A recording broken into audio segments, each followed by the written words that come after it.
J'invite maintenant the director of Splintertime, Rosto.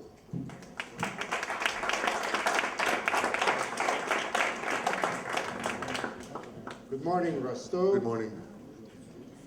I've read somewhere Splintertime is the third part of a tetralogy featuring the T Records music. Do you also see this tetralogy from a narrative, a technical, or an aesthetical point of view? For the people who don't know what a tetralogy is, it's actually a series of 4 films. So it's the next one after a trilogy, that's tetralogy. Usually people say it's a quadrilogy, but that would be mixing up your Greek and your Latin. So tetralogy is a series of 4 films which I decided to do with the music of The Records, which is my music project basically. It was a real band in the 90s when we were still young and beautiful and still had our black hairs instead of grey bald heads. So I decided to do a series of 4, and the game, if you can call it like that, basically was, of course, listen to the song. Like Splintertime is a song, and it basically was the main inspiration for the film. But within the series, it was also that I wanted every next short to start where the previous one ended.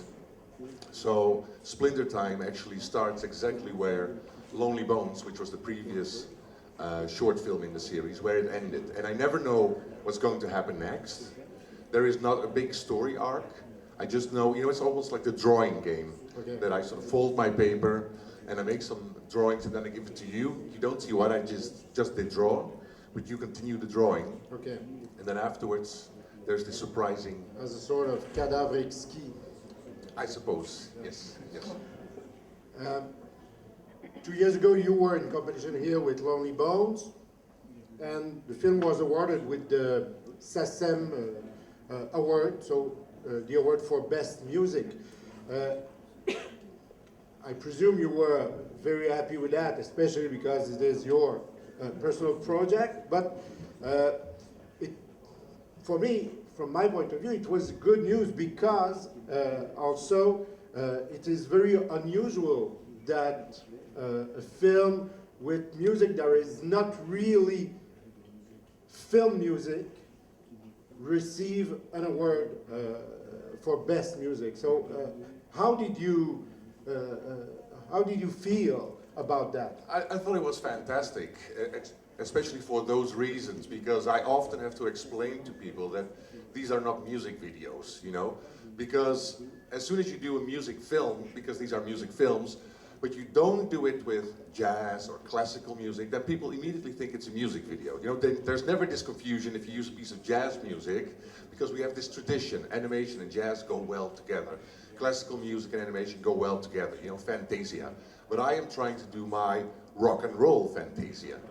And that is something that people are not used to, so they are very quickly comparing it to music videos. But in my opinion, music videos, there's nothing wrong with them, but they are basically commercials to sell albums. Mm-hmm. In my case, I have nothing to sell. This is the art. And it was great to see a jury, accept the music, or actually appreciate the music as it was used in this film, mm-hmm. and awarded. So yeah, that was cool. You recently did a fantastic piece of work, the poster for Animatica, the film festival in Ljubljana.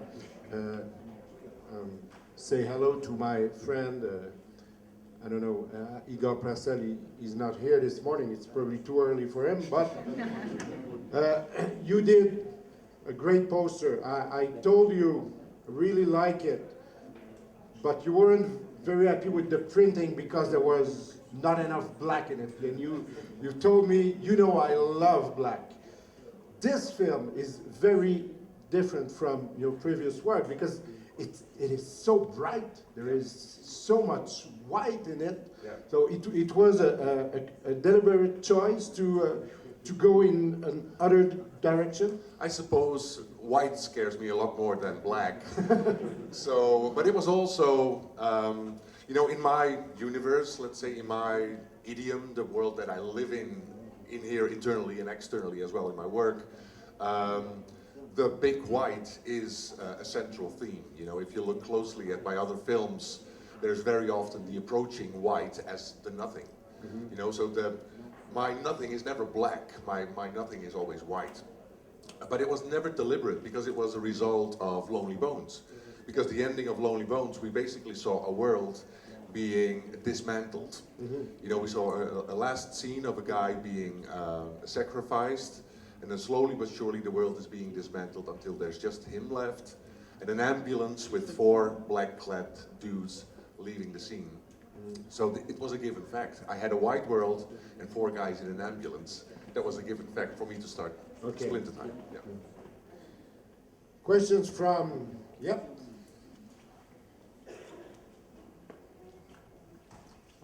Maral. Hi. Hey. I was curious about could you talk a little bit about your writing process when it came to time to make the film? Do you write with words, or is it more visual? Is it fragmented, or do you kind of know? It's different every time. I sort of try to challenge myself, you know, sort of try different modes. With Splintertime, you know, I listened to the music, and there was already all these little threads, these little story threads that I write down, and then I start working with an animatic, basically, because it is so intuitive and so musical.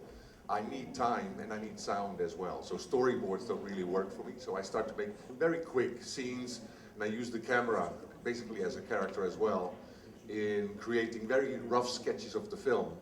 But what was very interesting with this project was that while I was working on this, I actually had a dream one night, and I woke up and I wrote down the dream, and it was actually the opening scene. You remember where the guy meets the other guy who is smoking a snake, and then there's the Nazi duck on the floor. It was my dream. It was a present, basically, from the dream gods. It was all there, shot by shot, including the subtitles. I had subtitles in my dream. So that was a present, so I felt like, this is fantastic. You know, I have my opening scene, and I got it for free. Yeah. Another question, Mauro. Hi. I'm really impressed each time for one thing, but you die in the film, in fact. No, it's you, and it's like I know in some culture, like say that I'm die, it makes you even more stronger. You know? Yeah. If this your film. Well, I think for me, that's the interesting thing anyway. You know, the original guys who are in the crashed car, those are really the musicians that were in the band when we were in the 90s, we were performing.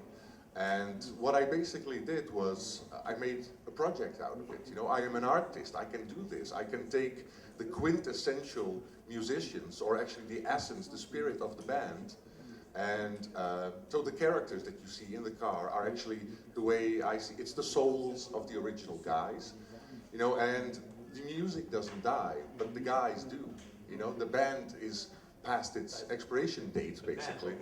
The band died, but it still was a weird thing. It felt slightly obscene to me that I had, you know, my mates, my band mates, dying in this film. So usually they don't care what I do with their characters, or they'll do. But in this case, I felt like I had to, you know, we talked about it. I asked their permission if they were, yeah.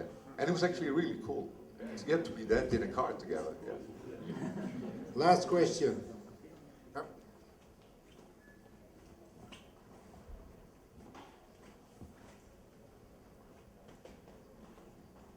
Hi. Hi. A bit more technical question about the media that you used.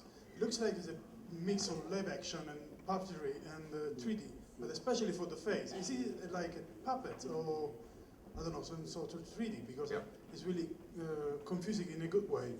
What it actually is, it's dancers and mime artists in prosthetic heads, basically. They were made especially for each actor, each performer.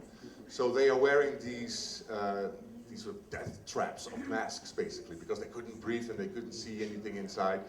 But of course they were masks. So what we did afterwards was track the masks and have additional animation and eye movements and all this.